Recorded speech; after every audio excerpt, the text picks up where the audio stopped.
Dahulu kala ada dua kerajaan yang sedang berperang, di mana kerajaan tersebut adalah Kerajaan Klungkung dan Kerajaan Blambangan. Setelah beberapa hari berperang, Kerajaan Klungkung ini berhasil dikalahkan oleh Kerajaan Blambangan yang dipimpin oleh Prabu Menak Prakoso. Di sisi lain, putra dan putri Raja Klungkung yang bernama Raden Rupaksa dan Putri Surati berhasil melarikan diri dari perang tersebut. Di tengah pelarian itu, mereka kemudian memutuskan untuk berpisah dengan tujuan untuk mengecoh pasukan Blambangan. Setelah itu Prabu Menak Prakoso ini kemudian memerintah putranya yang bernama Raden Banterang untuk memimpin kerajaan Blambangan sementara waktu, sedangkan dia akan tinggal di Klungkung untuk beberapa saat. Suatu hari ketika Raden Banterang ini sedang pergi berburu kijang di hutan, tanpa sadar dia tersesat di hutan tersebut ketika sedang fokus mengejar seekor kijang di hutan tersebut.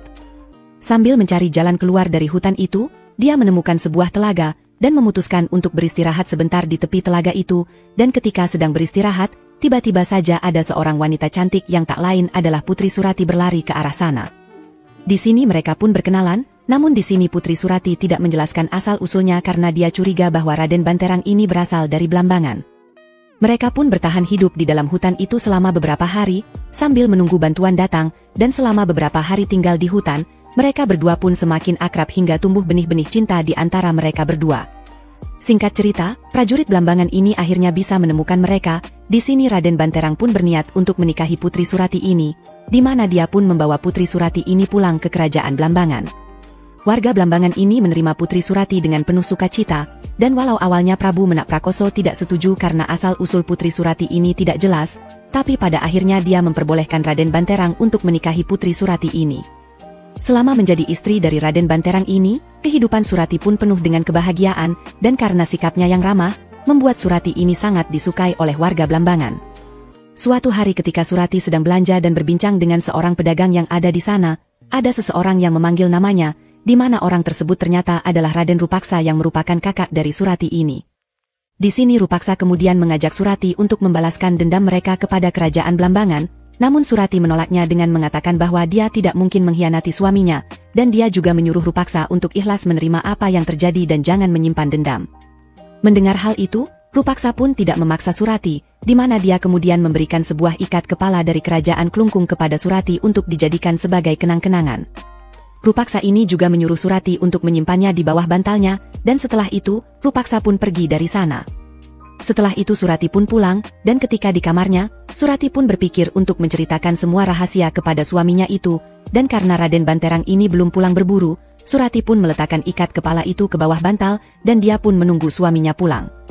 Di sisi lain Raden Banterang yang sedang beristirahat ini kemudian didatangi oleh Rupaksa yang mengaku sebagai salah satu warga Blambangan, di mana di sini Rupaksa kemudian menghasut Raden Banterang dengan mengatakan bahwa istrinya itu telah berselingkuh dengan seorang pemuda yang memberikan istrinya sebuah ikat kepala yang disimpan di bawah bantal. Dan Rupaksa ini juga memberitahu identitas Surati yang merupakan seorang putri dari kerajaan Klungkung yang sedang merencanakan pembalasan dendam. Di sini Raden Banterang yang penuh amarah pun memutuskan untuk pulang, dan mengecek ikat kepala tersebut, dan sesampainya di rumah, Raden Banterang ini pun langsung mencari ikat kepala itu di kamar, dan ketika menemukan ikat kepala itu, amarah Raden Banterang pun semakin memuncak. Dia kemudian bertanya kepada Surati mengenai perselingkuhan dan tentang rencana pembalasan dendam itu.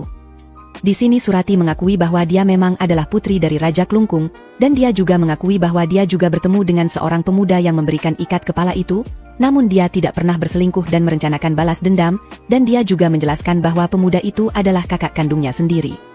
Mendengar hal itu, Raden Banterang ini malah semakin emosi, di mana dia kemudian membawa Surati secara paksa menuju ke telaga tempat awal mereka bertemu sambil membawa sebuah keris.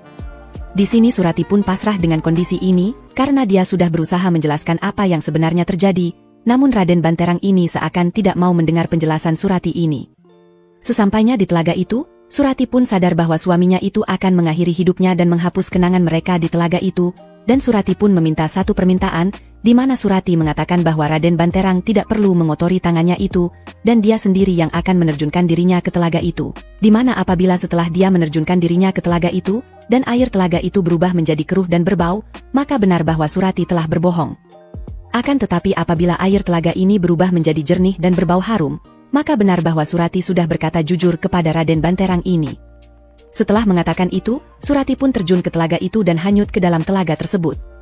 Di sisi lain Raden Banterang ini yang masih dipenuhi amarah pun membiarkan Surati, dan pada akhirnya dia pun tersadar dan ingin melarang Surati, namun semua sudah terlambat, di mana Surati sudah tenggelam ke dasar telaga. Tidak lama setelah itu, air telaga tiba-tiba menjadi jernih dan berbau harum, dan ketika melihat itu, Raden Banterang pun merasa sangat bersalah, di mana setelah itu dia terus berada di tepi telaga tersebut selama beberapa hari sampai prajurit Blambangan akhirnya bisa menemukan dia. Namun di sini Raden Banterang ini pun tidak mengenal prajuritnya, di mana selama beberapa hari di telaga itu, dia hanya mengucap satu kata saja yaitu, Banyuwangi, di mana kata itu yang terus diucap berulang-ulang selama beberapa hari di telaga itu.